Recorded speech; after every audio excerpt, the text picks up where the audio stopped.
I will begin the introduction one more time. Henry Greenbaum was born in Chuna, Greenbaum in Starachowice, Poland, on April 1st, 1928. His father, Nuchem, ran a tailor shop out of their home, while his mother, Geitel,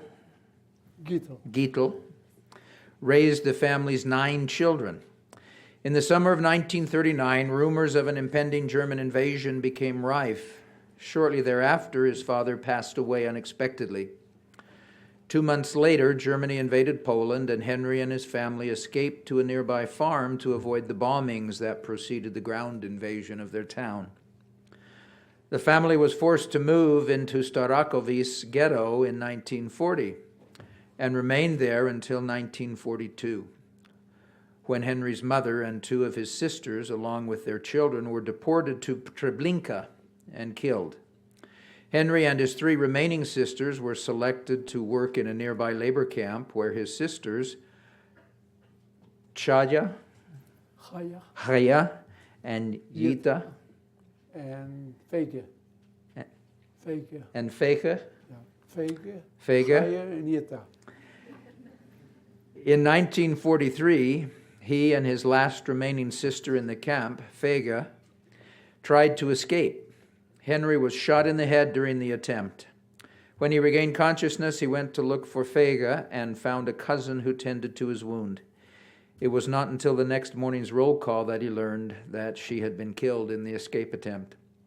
In 1944, Henry was deported to Auschwitz and incarcerated in the Buna Monowitz subcamp. As the Soviet army approached, Henry was evacuated to Flossenburg, a concentration camp near the Czechoslovakian border. When American forces neared Flossenburg a few months later, the prisoners were sent toward Dachau on a death march.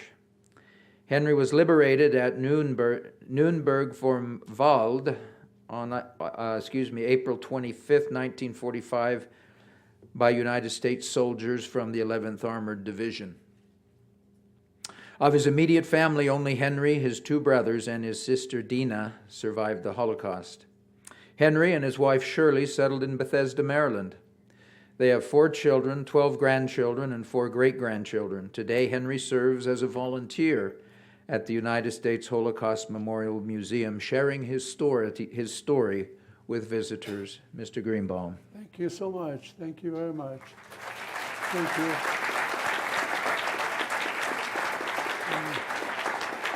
I am overwhelmed with such a beautiful audience here. It's full. Very nice. Thank you for coming. So most of your story, you heard part of the story already. I was not quite 15 years old, and I wound up at Auschwitz Birkenau. But before then, which we didn't go into it, my father passed away 2 months before the war. My mom became very protective. I had one brother who served the Polish army. I didn't see him for like 3 years. I didn't know where he was. And we ran a tailor shop. And rumors came around that if we get a job in the factories, it might be beneficial for us. Because the town was a small town, but we had a lot of industry, mostly munition, melting down metal, scrap metal, brick factory, tiles. We did springs. We did a little bit of everything. We were mostly helping the Germans with their war, whatever they needed. We did work for them. And all of a sudden, it didn't take them too long. Well, my mother become very, I'm trying to jump ahead of my mother became very protective of us because my father was not there anymore. She said, let's take a horse and buggy and go to the farm that we knew. The farmer put us on for 3 days. While we were out there, we heard the bombing. We were only 10 miles away. We heard all the noise and shooting and all that trouble. And then we were out there for 3 days at the farm. The second day we were out there, my oldest brother, he was the 3rd child. We had 9 children at home, 6 girls and 3 boys. And he was the 3rd child. Well, I was out there with him, and there was, believe it or not, in late September, they still had tomatoes on the vine, those big clustered tomatoes, and the farmer gave us a slice of bread, and we were eating our breakfast outside. And after we were finished, supposed to go and get a glass of milk. We never did wind up with the milk anyway, because why had it happened like this? While we were eating, we're not quite finished. A Polish soldier, distorted, came through our area, and he was pulling a broken bike with him. And still today, it's mind-boggling. I don't know how my brother knew of his name, because he called him by his first name. And maybe he was one of our clients, customers, who did the tailoring for him. Maybe he did that. And then maybe he was like a National Guard. He was guarding the city. I didn't know all the details about that man. But all of a sudden, while we're talking to the man, he says the German army is 3 kilometers coming this way. And the Polish soldier was running in the opposite direction. And my brother, of course, stopped him, and he asked him, where you're running? He told him, the German army's coming here. And he was running in the wrong direction because he didn't want to get caught as a prisoner. My brother, all of a sudden, I couldn't believe my ears. He said to the soldier, is it okay if I go along with you? And the soldier said, be my guest, sure, I'll take you, come on with me.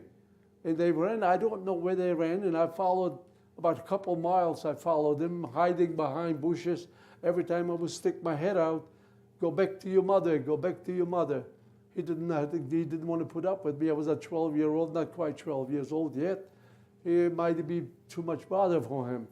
But I didn't listen to him. Of course, I kept following him until the Polish soldier turned around and put his hands on the mouth and said, go back to your mother. I said, okay. And I went back to my mom, told them the bad news. Dave ran away with the soldier. Right away, you know how mothers right away start thinking, who's going to make us a living? The father's gone, and he's the oldest, supposed to run the shop. It wasn't that big of a shop, but yet we made a living at it, tailoring and new suits to order. We did that. And the girls, some of them were helping with ladies' clothes too. We'd do a little bit of everything with it. And she started to cry and all that. Anyway, she got over it. The third day, we packed up from the farm and we went home, back to our little house. Shrapnels were in the house coming through, but our house was not far away from the railroad station, and they bombed the railroad station. So some of the shrapnels came in. We could have got hurt. Mothers are always right. You know, you have to listen to moms because they mean well. And we cleaned up and went back to business. I myself, very frightened, I've started seeing them walking in the street. And I was very frightened of the soldiers with their helmets, with their boots. And every one of them that was in there was carrying a rifle and walking on the sidewalk. And then I wanted to take a good look at them. So I only looked through a crack of my door where I lived if I heard the boots coming, and to see what did they really look like. They would look like Goliaths to me. They didn't do anything to me yet, but yet I was scared of them. I don't know the reason. I didn't hear any trouble yet, but I was scared. But then I got used to them. It didn't take them too long and to identify us. Most of the people that we were mostly Orthodox Jews, we lived near a synagogue. My father was the taker in that synagogue. Twice a day he went to the synagogue. He was checking. And then we used to have minyan. I don't know if you know what that means. We had to have somebody after saying Kaddish. Some of you Jewish students may know that. And he was twice a day he was in the synagogue. I only went on Saturdays, to the Friday night to Saturday. And we kept it up, so most of us lived near the synagogue. But we had quite a few that didn't live near the synagogue. My 2 married sisters and their husbands and their kids live in the outskirts of the town. They didn't live near us. But first, all of a sudden, after they put us on the Star of David, we started coming and go to school with the Star of David. We're like, you identified as a sore thumb. You're a Jew. I don't look Jewish anyway. I had the curls. I had the tassels sticking out. I didn't need that to identify me as a Jewish boy. I was Jewish. But anyway, they still insisted we wear the star. I came to public school, 6th grade I only went through, and I don't know what grade that was at. I'm sure it was the 6th grade. I came to school, the teacher says, no schools for Jewish children anymore. So the order was no Jews allowed in public school. And then all of a sudden, they gave a curfew. You couldn't stay out in the evening for so long. You could not play any soccer with other kids, which I loved, playing soccer with other non-Jews, with Jews. We were playing soccer. We got along pretty good in my town. We didn't have a lot of trouble in our town. Not that I remember of it. And then all that, I missed all that. Can't play soccer now. You're going to stay inside the house all the time with mom in there. You know, I love my mom, but still, you don't want to stay in the house. You want to go out there and play with your own children, your own age children. And they would not allow us to do that. Then they found out while we were in that section, they blocked off 3-block perimeter, short little blocks. They didn't put any fences on with our ghetto. Some of the ghettos had sections with fences. We didn't have that. They barbed wired us around in the intersections, and they had one opening where you could come through. They had 2 guards. One was a Ukrainian who joined the Nazi regime, and one that was the SS guy. With their dogs, they were guarding that. Other people were living in, non-Jews were still living in our area too. They were not restricted that they could come out anytime they want to, come in and go out. But we were marked with this Jewish style. We could not come out of there. The only way you could come out of there would be if you showed the guard an ID that you worked in the munition factory, which my father arranged that before he passed away. We had rumors from out of town that if you had a job in the factory, it might be beneficial for you. So anyway, my 3 single sisters and I had IDs. We were able to come out of there, but only to go to work and come back. You're not supposed to stop anywhere else. There was no business for us to stop anyway. We didn't have any money to go shopping. The stores were looted anyway. There was nothing to go shopping with. So we only went to the factory and back and forth. Then they found out that there's more Jews in the town, live in the town, than just the few that the Orthodox that lived near the synagogue. They got the city police with the pickup little trucks, and the police showed them where the Jews family lived.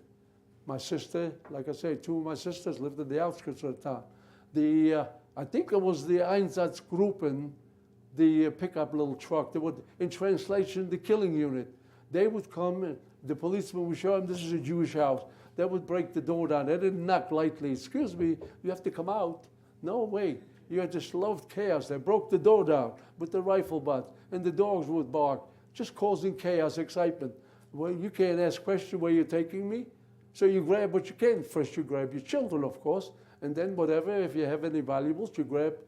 They didn't know they're not going to come back in there, but they did not. They came and brought them over to our section, and it became very crowded, and all the Jewish population from that town, I think there were either 5,000 or 6,000, I don't remember the amount of Jewish people that were in the town, and they put us in with the 3-block perimeter, and we had to put those other extra people up.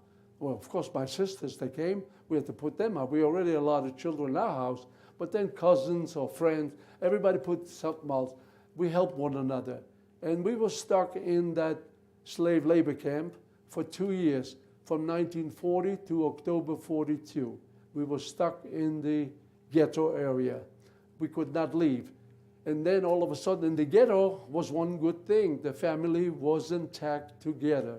We all were together, miserable as it was, but still intact, which made us very happy. Mom's always made sure the flock is here. At the evening, she made sure all the children, we all in the house, and everybody was fine. And I'm sure other people, other mothers did the same. And we stayed in there, in that area to October 42. October 42, they decided they had too much problem feeding everybody. They didn't want to feed somebody. So, I mean, that's what we thought amongst each other. So they came in October 42, and they had what they call a selection.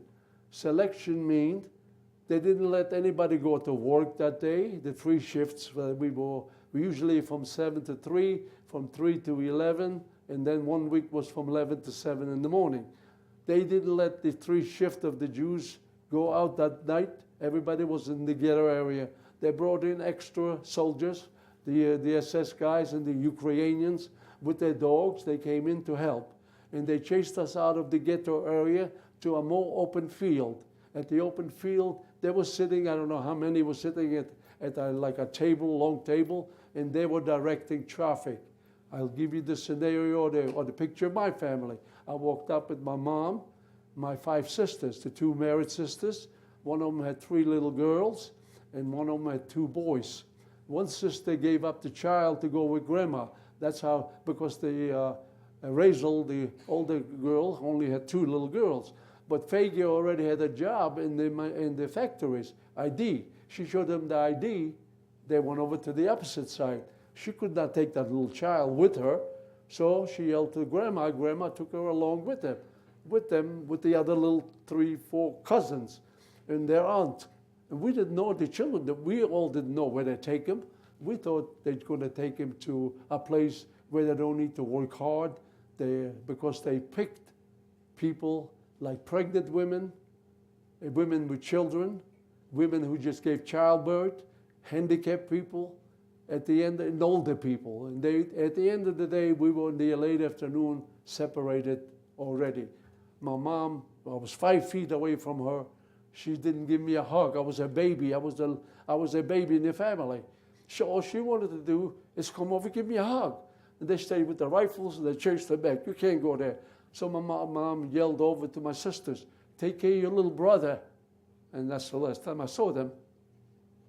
And they took them. We didn't know until liberation. After we were liberated, we found out that they took those people away to Treblinka. Nothing but a killing center. 24 hours a day, the trains would roll in, and they were directed. I didn't see it, I wasn't there, but the museum found out, or organizations found out from the farmers what happened. They knew exactly what they did. They ordered the people to undress, and when you came, they'd let you take briefcases, suitcases with you. Oh, that's okay, you have your address on there, just leave it there, it'll follow you later. They never saw those. They arrived at Birkenau, not Birkenau, I'm sorry, the place I just mentioned, and they were ordered right into the shower room, they said. If you're from a trip, you'll make a long trip, you get to take a shower. In the ghetto, we didn't hardly wash over there, because all you can do is take your shirt off in the summer. Men can undress from the waist on up, and they wouldn't give you soap. We used dirt from the ground and put like a mud bed all over you. And the next person, we were lucky we had a cold water pump, and they would pump water and clean yourself up. I don't know how the women kept themselves clean, that I don't know. But anyway, that's what we did. But the winter time came, we couldn't do that, you'd freeze to death.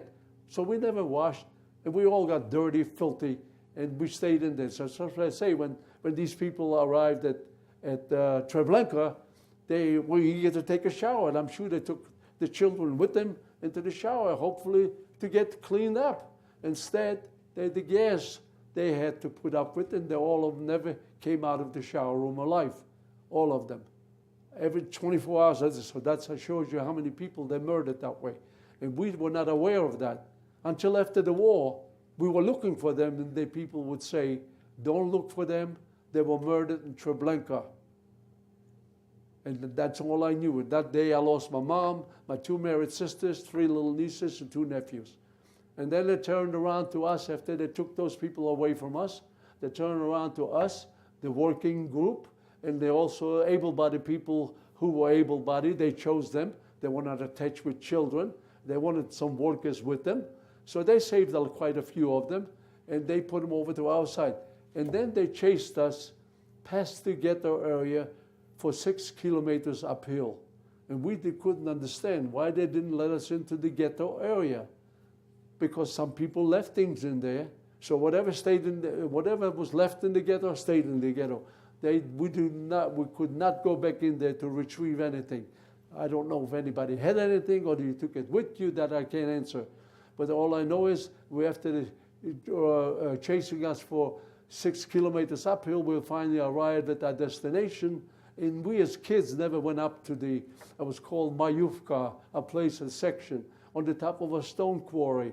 They built for us a slave labor camp with the 6-foot fences, 1 barbed wire and 1 wooden fence. And they had the towers and the dogs. The loudspeaker came up.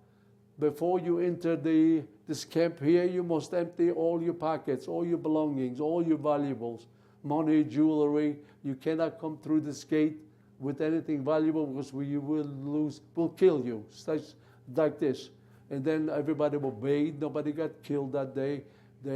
We put everything. I didn't have a thing with me. I was a little boy. I didn't have nothing. My sister, bracelets and watches and necklaces. They were throwing everything in. If they didn't, I don't know how to say it, in the ghetto, if they didn't, they were bribing the soldiers. You were able to bribe the Ukrainian. If you give them a gold ring or a watch, they would bring you in bread, extra bread.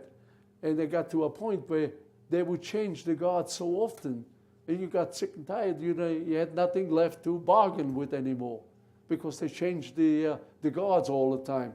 Maybe a week or two, then another guard came in, and then that's what they were doing. Anyway, we worked in this factory.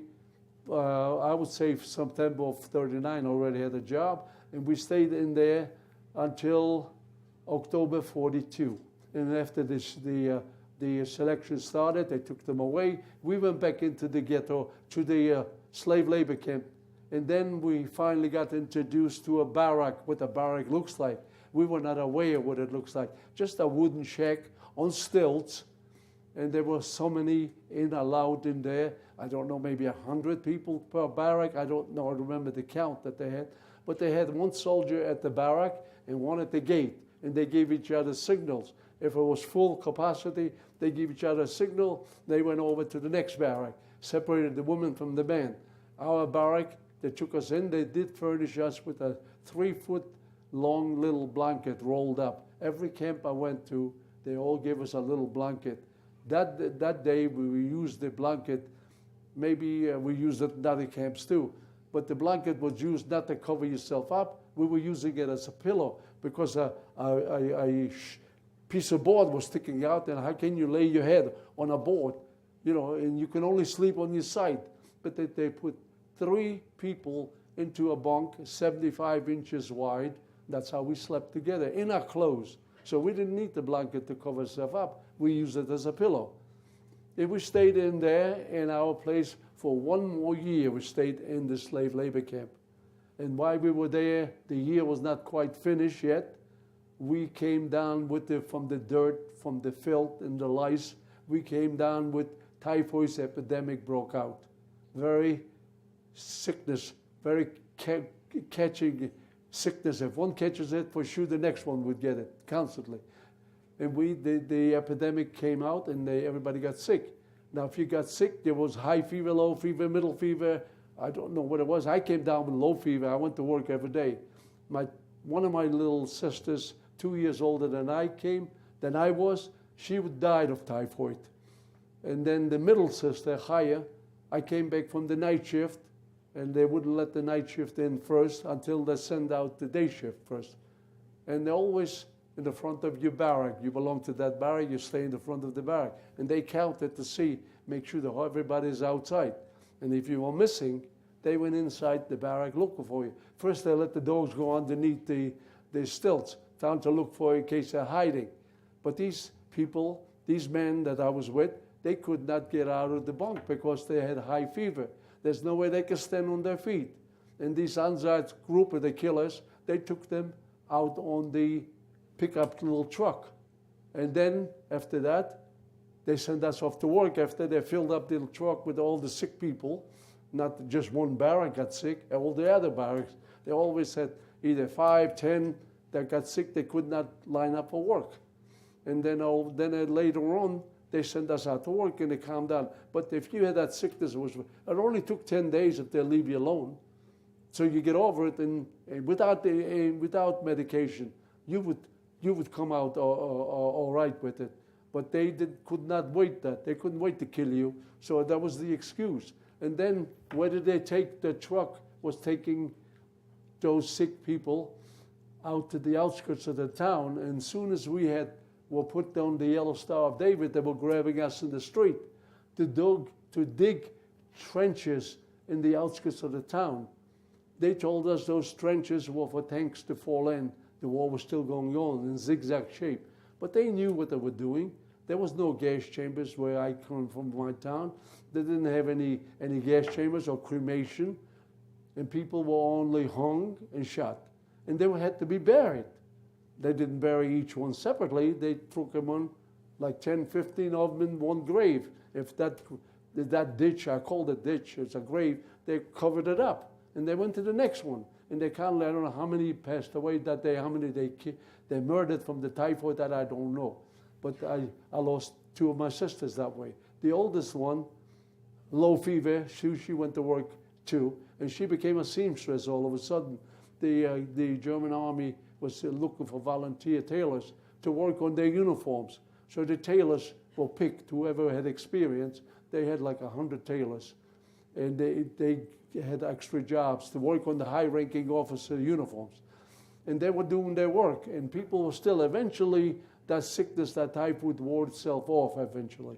And by that time, we only had like maybe 3 months left alone into that slave labor camp, because one of the high-ranking German officers walked into their tailor, and you have to hurry up with the uniforms. You have to have them set for such and such date, because all of you are going to be deported out of here.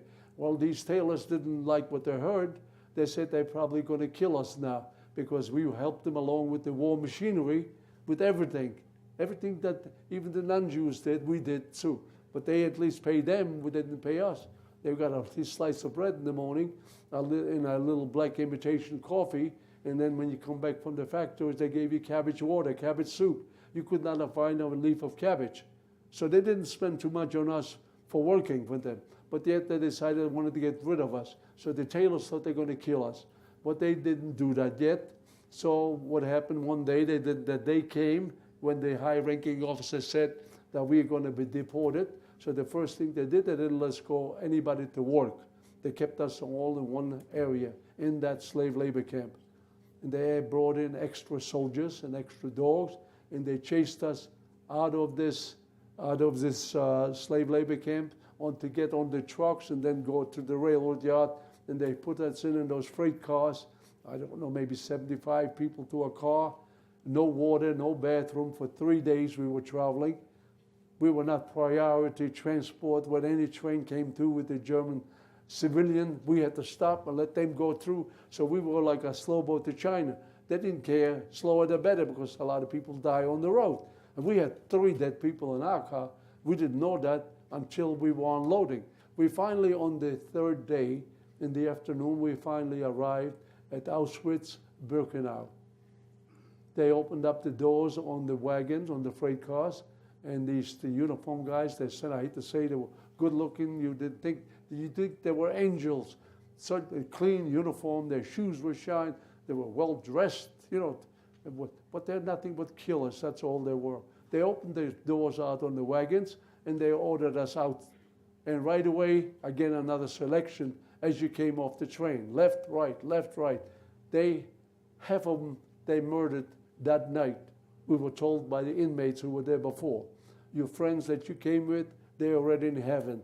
They didn't have maybe any room for us, or they had an order how many they need to dispose of. I think they had an order how many they need to kill that day. So I was lucky again. I was sent to the good side over, and half of my transport went straight to crematorium. The good side was, the first thing they did is give you a number on your arm, A18991. That was my number. They took away your name. You came there with you didn't have any valuables with you. All your name is your precious name that your parents gave you when you were born. And they, to degrade you more, they took away your name and you became a number. And that's what they addressed us. Amongst each other, of course, we called each other by name. But they addressed us only by number. We stayed in this Auschwitz Birkenau, my group. We only stood there for 6 months. We stood there. And we had no work to do other than helping the guys that were assigned to pick up dead bodies on the compound of the factory, of the camp. Some people died from exhaustion. Some gave it up. They didn't want to live anymore. So these little who were assigned to that group, they had to lift the body up and put them on a pickup little wagon, and they would wheel them over towards the crematorium. And the crematorium could not cremate so many people as the people died and they killed. It was impossible. So outside was like, I hate to give you an example, it was like a lumberyard. Bodies laying on this way, bodies laying this way, a pile, waiting to get burned. And this is what I saw when I was 15 years old. I came to Auschwitz, I was 15 years old. By myself, I lost all my family then. But I didn't tell you the story with before we got to Auschwitz. When the guy gave us this day that we're going to be deported, the tailors organized an escape. And then not the whole, impossible, a whole camp should run out. Whomever they could trust. My sister wouldn't tell me about the escape till the night before. When you get back at 11 from the factory, do not go into the barrack. Wait for me outside, and I'm going to come and get you, and we are going to escape. Best news I heard at 15 years old. I wanted to get out of this hell place. They didn't treat us that good. Hungry, dirty, beating all the time. I was looking forward to get out. She came by all of a sudden, exactly what she said, with a Jewish policeman. I didn't know she befriended him. She held his hand. My sister grabbed my hand, and all were running towards somebody who already cut the wall, the wire fence, and also the wooden fence. The wooden fence gave us away a lot of trouble because the wire fence, somebody bought clippers, and it was quietly, you cut off the wires that doesn't make noise. Well, you may try to break through a wooden fence, it made a little noise, and that attracted the German Shepherd dogs to bark and growling and barking. So these two guys that were on the top of the tower, it was pitch black, and they noticed something is not right. So they flipped the lights on, and they kept looking. There they see people are running out. So of course they turned their guns on them, and they started shooting. Some of them they killed, some of them they wounded. We were next in line almost. We let little groups go at not everybody at one time. So you get out first, then we were next to go. And all of a sudden, it was my next. They switched the light on, and I aimed at my sister. The bullet grazed me in the back of my head, but from the impact, it still knocks you out. So it took a few seconds for me to revive myself and get back up. And I yelled for my sister, Fege, Fege, where are you? Why'd you leave me alone? You know, she became like my mom to me. And all of a sudden, I don't see her. So I said to myself, she would not run away without me unless she thought I was dead maybe when I dropped. Maybe that's what she thought. But I think what happened is I didn't know till the next morning when they did the counting. No, not that. They kept shooting that area, and whoever was behind us, some people had a chance to run away, disperse back into the barracks. They were running in different directions. With the gun, he could only shoot so much in one time because we were running people all over the place. And with me, I lowered my head, and I was watching which way the floodlight was going. And my barrack was also in the opposite corner, away from the hole, and also the women's barrack. And I was aiming towards the women's barrack. I thought maybe my sister got hit, maybe my sister thought I was dead, and she never wanted to go run out anymore, so she wound up in the women's barrack. That's what I thought. I made it into the women's barrack. There was a woman, the Block Elster, they were called, the head of the block of the barrack, a Jewish woman. She knew me from my town. She knew my name. I knew her name at the time. I said, I'm here to see if my sister Fege is here. Your sister Fege is not here. You get out of here. She kept pushing me out. You're going to get us all killed. I was bleeding in the back. I actually saw I was bleeding. I was just talking to her in the front. I said, I was trying to escape with my sister and the policeman. I was wounded. Well, you got to get out of here. She kept pushing me out of there. Well, I was stubborn. I was 15 years old, stronger than her. I sat down in the doorway. She could not close the door. And she was arguing with me back and forth. And I didn't see my first cousin until people stopped running out anymore. So the guards were very angry. So they kept shooting into the barracks. 3 or 4 bullets, I didn't count them, but quite a sight to see.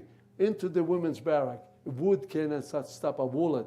All these women jumped off the bunks, and on the ground she went, on the floor. They were all eye level with me, and I was looking for my sister, and I don't see her, but I did recognize my first cousin, Ida. I yelled at Ida. Ida said, your sister Fege is not here. I know what bunk she was. She's not here. What happened to you? So I told her I was wounded. Can she help me? She had a bucket of water, and that loud-mouthed woman left me alone already. Since the bullets came into the barrack, she stopped bothering me then. And then my cousin cleaned me up, and she gave me a rag, to wipe me off first with cold water, with the water, whatever's in the bucket, and she cleaned me up, and she gave me a dry rag, put it on top of your wound. I had a 2-inch cut right here, like you take a knife and cut it. The skin, luckily the bullet didn't go undone, otherwise I wouldn't be here speaking to you. But then again, after that she cleaned me up, she took a beret off that she was wearing, put my beret on your head, keep the rag underneath. But I cannot stay in the women's barrack too long, because if they catch me there, they'll definitely kill me, because I was trying to escape. Well, they didn't bother me. I never saw them. They stopped shooting, but the searchlight was running in different directions. They were trying to see if anybody still is running around. Nobody did once they started shooting. Everybody ran into their own barracks. So I lowered my head. I was figuring out, it was late in the evening. I was looking to see which way the floodlight was going away from me. How long does it take you to come back? I figured that out. Well, I was counting. And at 15, I could still run. I lost a lot of blood, but I could still run fast. And I lowered my head, and I made it in. All I wanted to do is go back to my barrack where I belong with the men. So I'll be safe. And I made it in there, and I was safe. A few minutes later, after we were all settled in the barrack, they ordered, a loudspeaker came on. We all had to empty out of the barrack. Each barrack, they had to have the people that slept in that barrack to stay in the front of each barrack. And they were counting. They wanted to see how many people escaped. And that's the only way they can tell. If, let's say, the barrack hold 100 people and they only have 75, what happened to the other 25? They either escaped or they wounded at the hole over there. So that's what they were trying to find out. And then as they were counting, in the meantime, the night shift came back in, and they would not let them in. They would have them between the 2 wire fences, the wooden fence and the barbed wire fence. They kept it there until they sent us out to work, and then they let. By that time, they were finished counting. They knew exactly what happened. So before they sent us out to work, they told us, as they were counting, to turn a different direction, and the direction was where the hole was. And I looked there, and there's the policeman I was running with, sitting upright position, moaning and groaning. And other people you could hear, you were not that far away, you could hear people, the doctor. They were looking for some help. They were wounded. Where they were wounded, I don't know, but they definitely could not run anymore. They had to stay there between the 2 fences. And then he pulled out in the front of our faces. He took this gun out, and he started shooting all the wounded people. The first one was the policeman that I was trying to run with. The policeman dropped. As soon as he dropped, there's my sister Fagin laying stretched out right by his legs. Before, he was blocking my view. I could not see him until he dropped on the ground. There I saw my Fagin. I said, "Thank God, I'm 15 years old. You left me all by myself." And I said, "How will I make it?" I did know I have a sister in America. And I said, "Someday, if I make it, I'll be in America someday, with God's help." And then, after that, after they killed all the wounded ones, they fixed the fence, went back to normal. They went back to normal. The date still was there that this high-ranking officer told the tailors, that you're going to be deported. And that day came, and they put us on trucks. They wouldn't got nobody to go to work, and they took us towards the railroad station, and they loaded us up on the train. We stopped we were traveling for 3 hours, we came. And then no water, no bathroom for 3 days. Anyway, we came there at Auschwitz Birkenau, unloaded, and another selection, like I already told you before, started.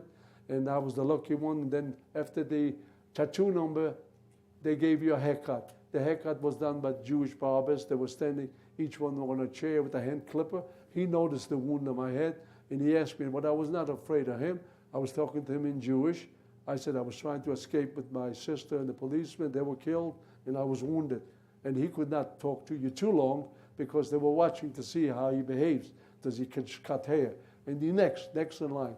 Anyway, the number was 1 stop. The haircut was the 2nd stop. Finally, a shower. We were not aware of the tricks yet about the shower. Once you get into the shower room, instead of water, you have the cyclone gas. We were not aware of that until a day later. After we came out of that shower room, the old-timers who were there a few months already told us how lucky we were that we were not gassed to death, that we were able to wash and clean. They took away our dirty, filthy clothes that we wore for 3 years, filthy, still full of lice. And they, after you got cleaned up, they took away their dirty clothes, and they finally furnished us with striped uniforms. Before we were wearing regular clothes, whatever we had home. And the uniform consisted of a cap, a jacket, pants, wooden bottom shoes with canvas tops, no underwear or socks, and a 3-foot wide little blanket rolled up. Every camp we went, they gave it that little blanket. We stayed there. Luckily, I only stayed in Auschwitz Birkenau for 6 months. I didn't stay there too long. We were not in that bad shape yet. We were not skeletons. We were able still to work. And out of nowhere, like I told you before, the only work we did is helping these old-timers who are assigned to picking up the bodies and taking them to a crematorium. They were assigned. We used to help them with them.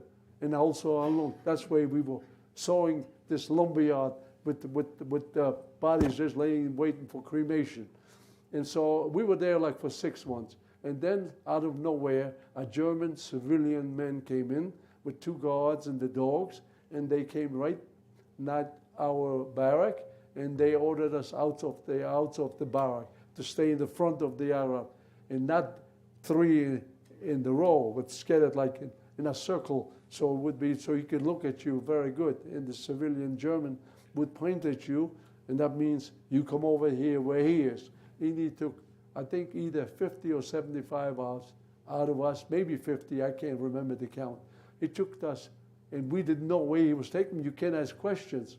So he took us out of there, and I can't remember either on foot or did he got a little pickup truck to take us over to another camp called Buna Manowitz, a subcamp of Auschwitz.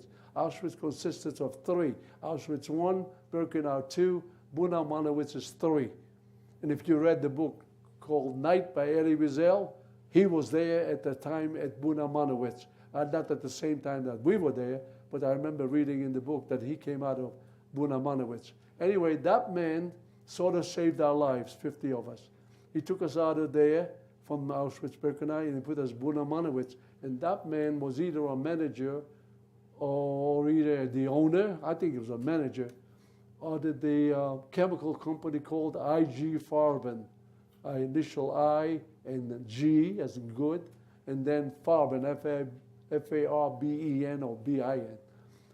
They're still in operation now. Aspirin people are still with them, I think. Our job was assigned just to build a road in the part of that chemical company with cobblestones and sidewalks.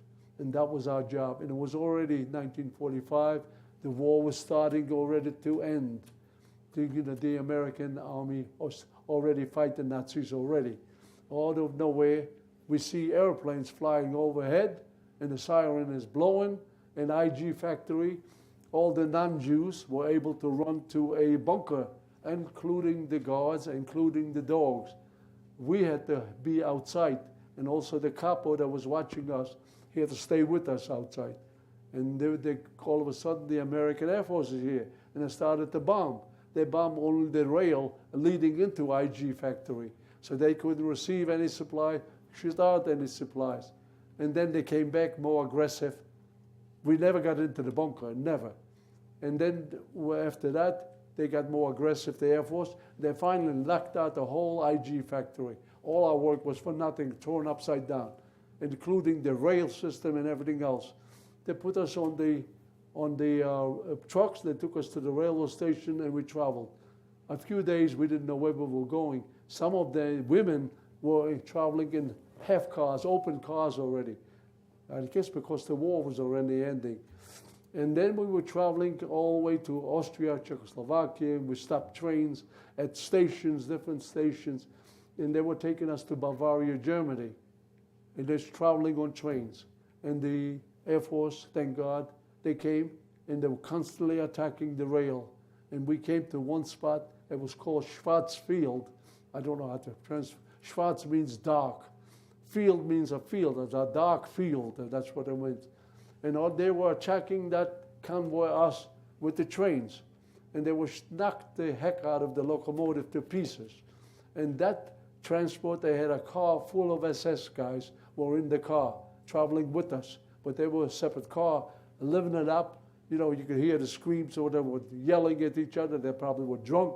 You know, they in the car. When the American army came and knocked the heck out of it, they even were so nice that all of a sudden they were worried for us not to get killed by the Air Force. What did they care? They ordered us out of the cars into the wooded area. But we could not, we were not allowed to run in too deep because they had the dogs outside. The minute you ran out of the car, you got in the wooded area, you had to drop. Otherwise, the dogs would get you. You could not sneak. Maybe if you tried, maybe you could. But where are you going to run? You don't know where it is. You're in a strange country. You don't know where. It's just Germany. And the rail was right near the woods, like near the forest. Almost you could touch the trees. And that's where they picked that area. And they knocked out the locomotives and some cars. And then, all of a sudden, we could not ride the trains anymore. So they started with us with the marching. And the marching took its toll on us because we didn't get that slice of bread in the morning, and you didn't get that black imitation coffee. You did not get the cabbage water at night. We had nothing, nil. The only way we got a raw potato, if the two guards were hungry, their dogs were hungry, they look at a farm for their benefit, and from the benefit we got a raw potato and some water to drink. Now, if you want to take a chance and get in line to get a second potato, you're risking your life. Because if he recognizes you, there's no second guessing. He would kill you right there. Because you were already in the line, you had no business coming back into the line. They were very killers, nothing but murderers. And that's the only way we kept alive, is that raw potato. Here and there, they wouldn't go every day to a farm.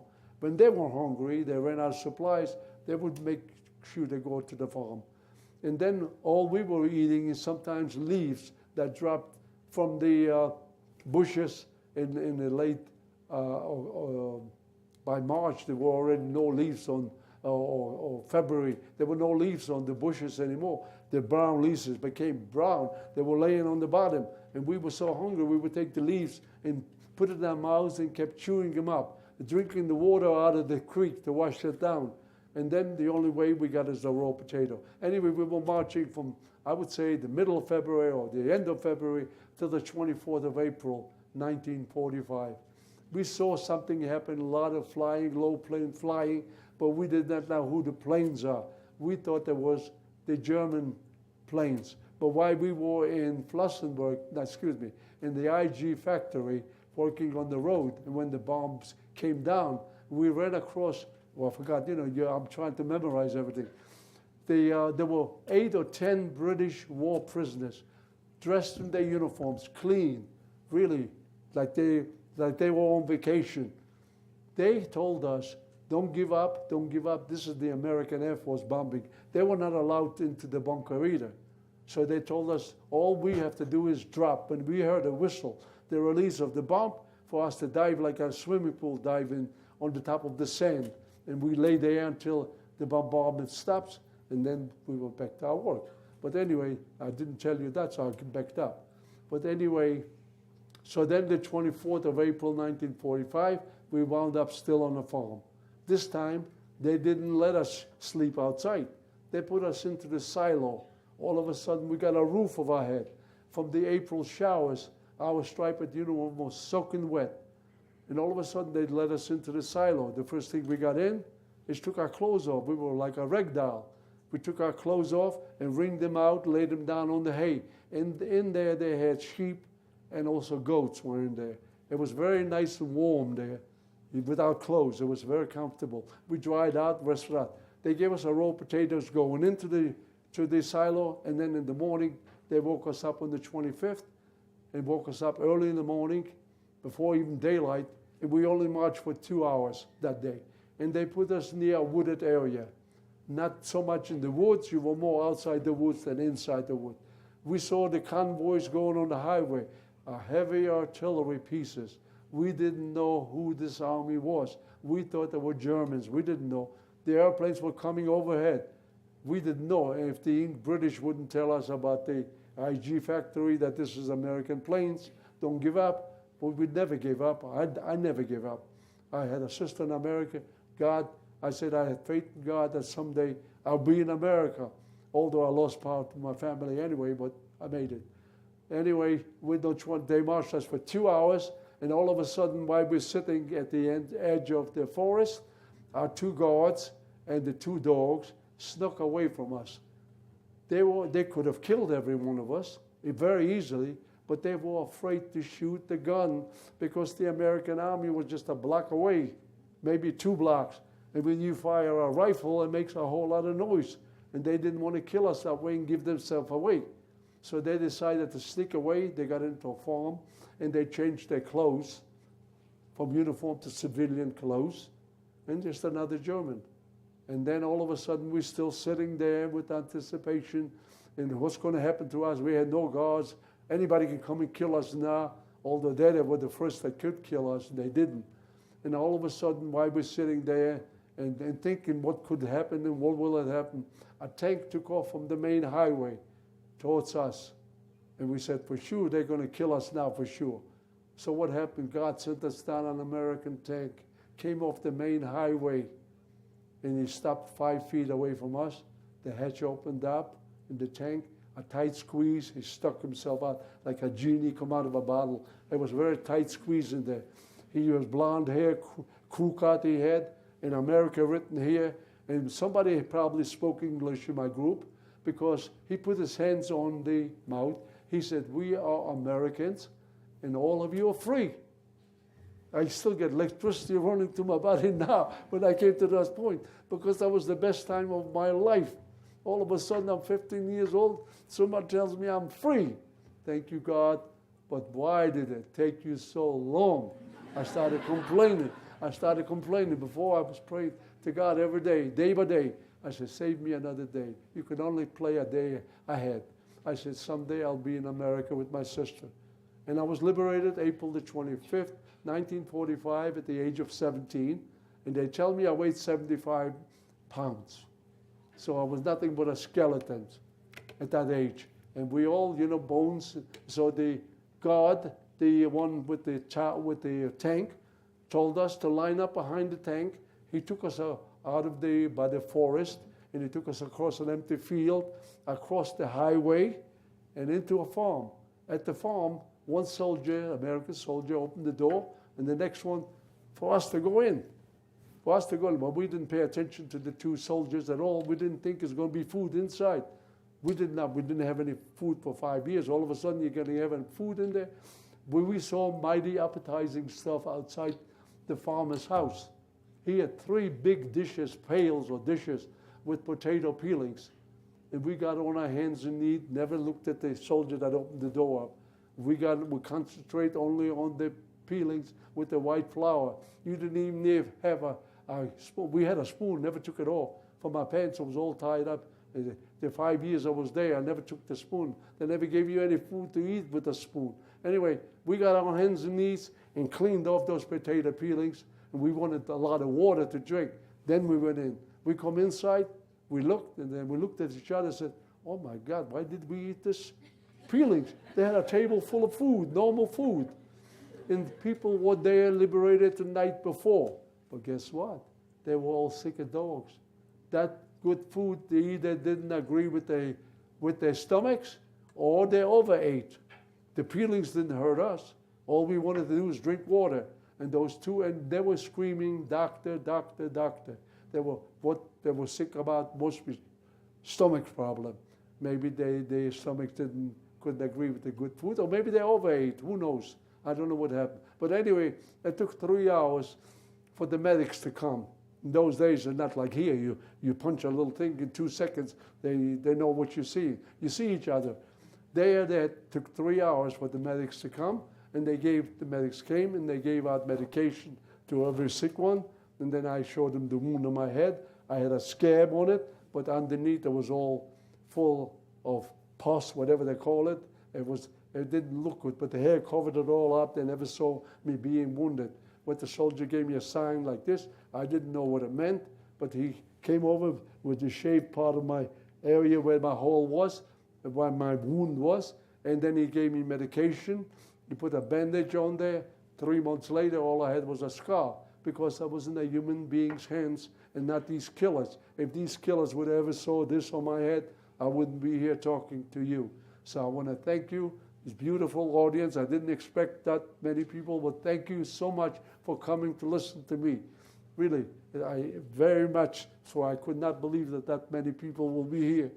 So thank you for coming, and God bless all of you, and may God bless the United States of America.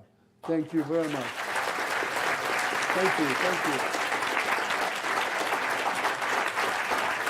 Thank you very much. Thank you very much. Thank you so much. Thank you. Thank you very much. Take some questions? Yes.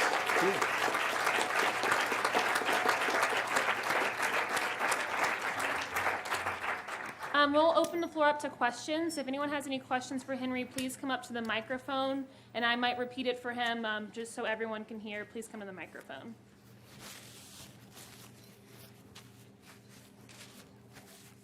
Test 1, 2, test.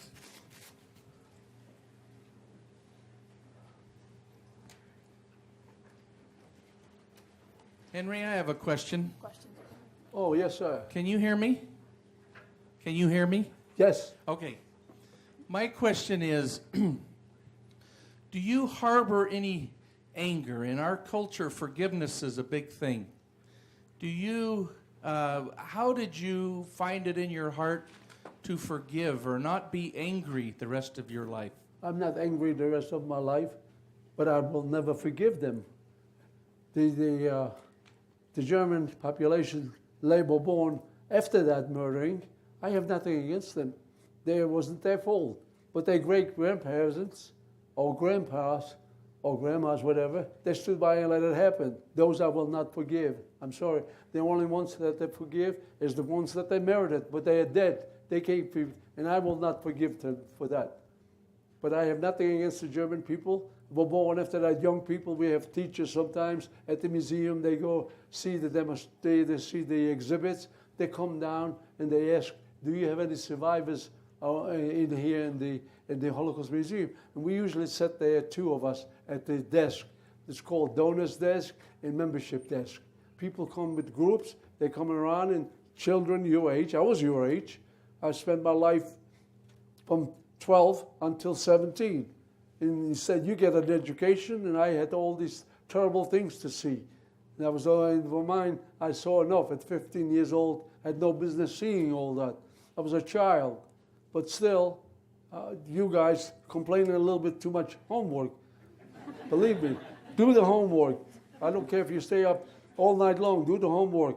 It's good. It's good for you. Well, yeah, all we could think of is a piece of bread. Give us something to eat. That's our whole time we were there for 5 years. All we could think is food. Always food, food, food. Never had enough. They only give you that little slice of bread and work you to death. They expect you to do the work on an assembly line with non-Jewish people who work. They came from their home.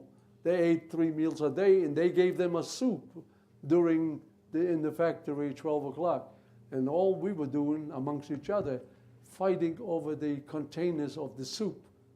Because some of the soup, when you cook, you know, you women that cook, they know the soup sticks against the wall of the container.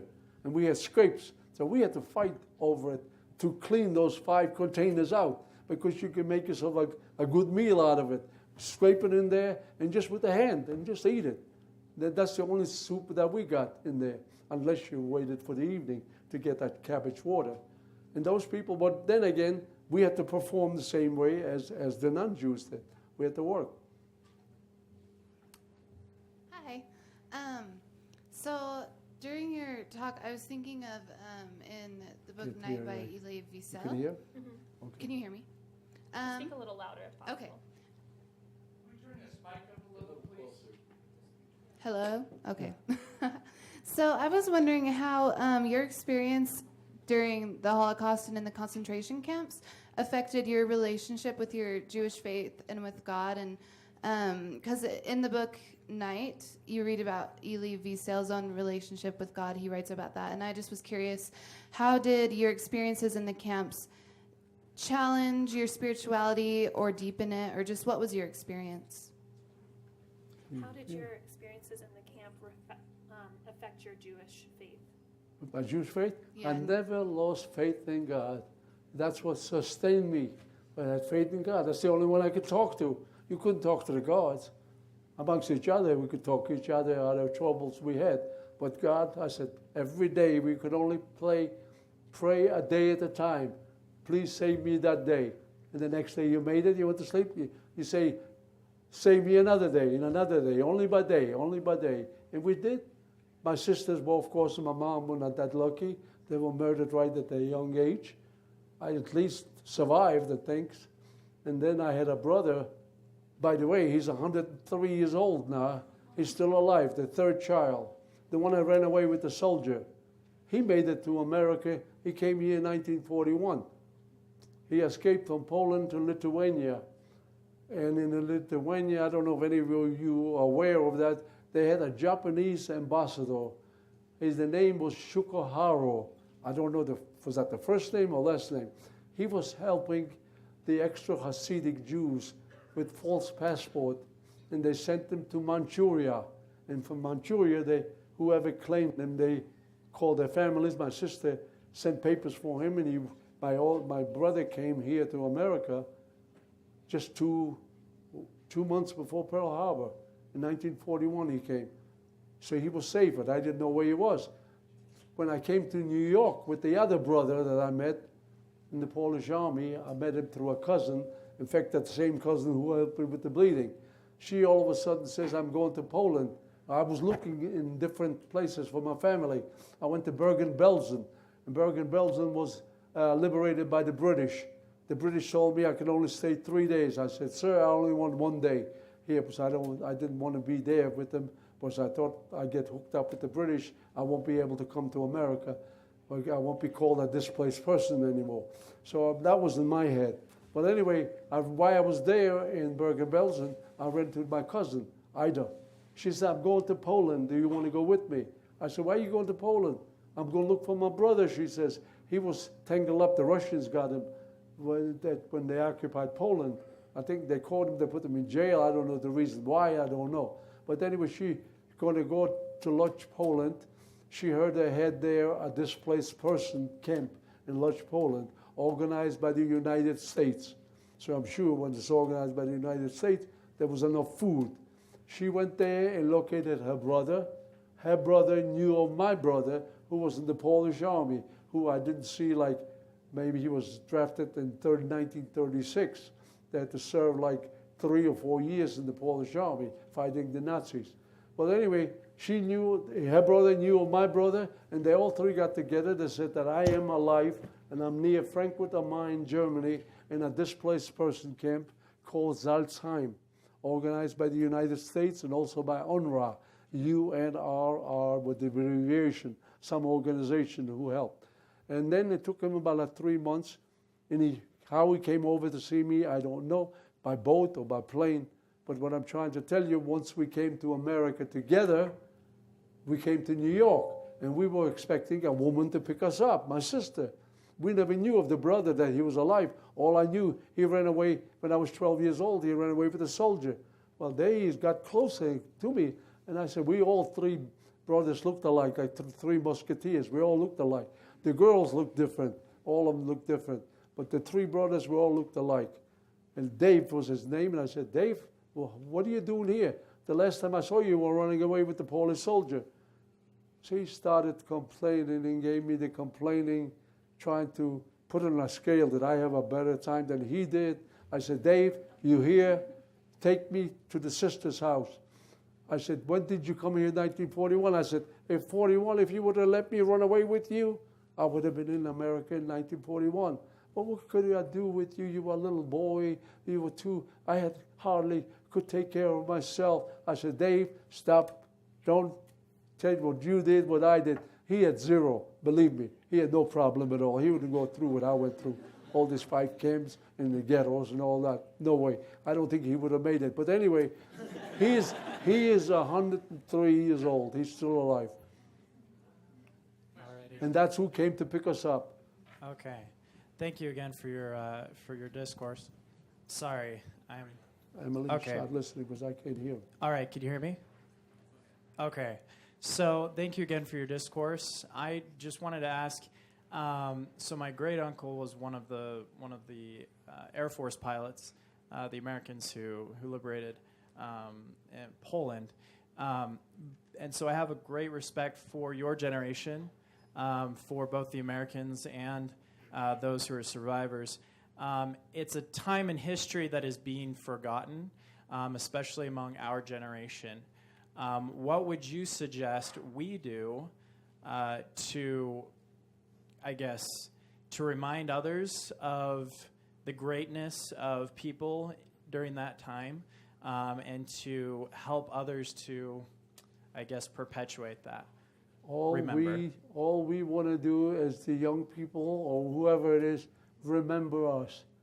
Carry our flight on. We are dying out. We have some of the volunteers, some of them 97 years old. I'm 86. I mean, if God grants me a little longer, fine. I'm not in a hurry to leave. But I keep talking mostly to young folks. And the young people will carry our plight on. All we ask you is remember us. See, injustice is done to any human being. Speak out. Don't be a bystander. Speak out if you see something is wrong to any human being. Black, white, yellow, blonde hair, red hair. We all were put on this earth for a reason, differently. And also respect other people's religion. Please, respect the religion. That's their belief. That's fine. I believe in what I believe. You believe what you want to believe in. And that's what we're asking for, the young people to remember what we went through so it wouldn't happen again. So far, it doesn't look too good. They're fighting all over the world. They're killing one another still going on. Maybe by your lifetime it'll stop, not before mine. My question to you is, how have you coped with what you have been through? Has it affected you psychologically? And have you had long-term physical health issues? And have you had a good life despite having gone through such? Well, I had a little problem in the beginning. You have vitamin deficiency, it's called, I guess. You had to go to doctors and to cure all that.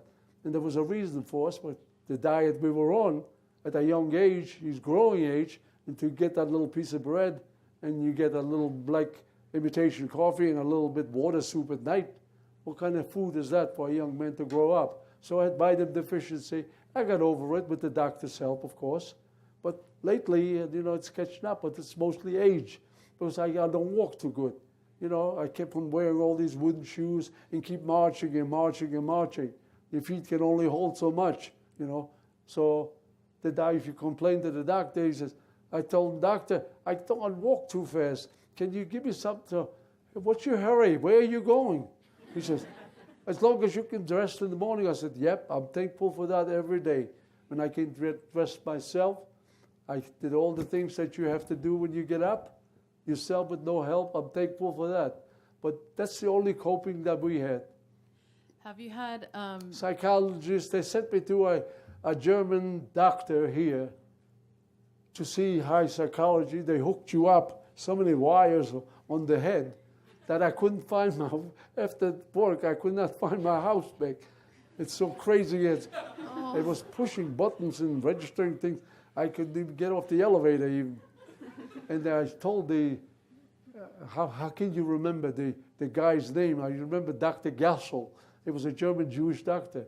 They paid him to examine us because we were receiving preparation, monthly, like in those days, was $175 a month. It was worth 1 hour to be there for $175. They still wanted to prove that you need our help, that you're psychologically sick. But there was nothing wrong with me. I was 19 years old when I got here, and I used to tell the guy, I said, don't judge the book by its cover.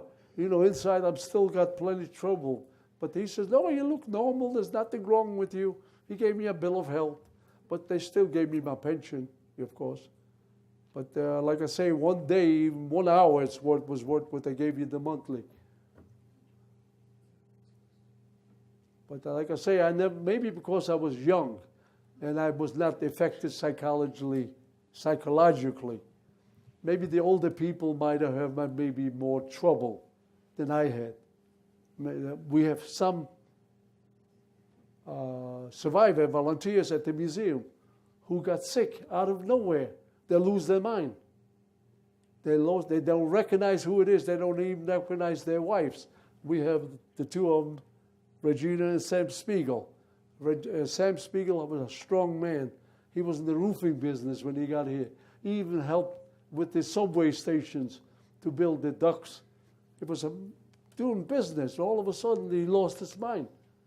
He didn't know who his wife was. And he wound up in that place where they keep him. And the wife still stay with him. She's in the same compound. And she goes to visit him. He only recognizes her. But everybody else here doesn't know. So a lot of people did get sick, and mostly the older. He was a little older than I was, definitely. Hi, I just wanted to know if you ever saw any glimmer of humanity or compassion from the soldiers, from the German soldiers, or was it just kind of that they were so trained that they were just unaffected by it, or did you ever see them kind of break? Did you ever come across a compassionate Nazi soldier? Passionate? Compassionate? Oh, compassion, no. Not where I was. None of them were good. The Wehrmacht, They were all the just SS, very much business. They were all rotten, even the Wehrmacht. They just didn't like us, period. And maybe, I can't speak for everywhere. Some other places, maybe they did compassion a little bit, maybe more. But where I was, no. Thank you. You're welcome. Okay, so my question is, have you ever gone back to the camps you were at? And did you get closure if you did? Believe it or not, 2 months ago, I was back to Poland and Germany. I went back to Auschwitz Birkenau, but I was a free man. I walked in Auschwitz Birkenau. There was one barrack there. I walked in. I said, nobody got a gun on me. I can walk in and walk out. But my kids were very angry. I took my 3 sons with me. They were very angry that the world that had happened. And how could they be so hateful to kill people the way they were killing them? And I didn't show too much, what do you call it? I didn't want to break down. So I felt macho in the front of the kids. I didn't want them to feel that bad. But they were angry the whole time when we were in Auschwitz Birkenau. And then also when we went back to Flossenburg. They're the ones that invited me to come. Every year they have a reunion there. So we went to Flossenburg, then we went back to Krakow, and then I was able to go back to my own town where I was born. And I went there, Niska was the name of the street, number 13. Number 13, I looked it up. There it is. It's an eyeglass place now. They threw my house down as the Germans came in. It was somehow sticking out the street too far. So they threw it down, and we wound up living in an apartment towards the end. With not the whole family, not now 9 kids, just by 5 people we were living in that place. But right then, I never went inside to tell the owners, excuse me, that was my house. I didn't cause any problem. I didn't want any problem with the kids. And instead they get into a fight. So I kept low profile. I kept it low, what I saw where I was born. And the only thing, my marker was a 70-foot or 75-foot cross that I had to get water from a well to carry it in the house. And I would go every morning in the front of that cross. That cross was still there. I said, that's my marker right there. And the well was not there anymore. The well, because people have water in their homes now. They had plumbing all of a sudden. But we had to carry the water you have a little gear on the shoulders with the chain and 2 buckets of water. And so that's why I knew I was in the right place out there. And then I saw number 13, and the synagogue was not there. That was burnt up. While we were in the ghetto, they burnt the synagogue up.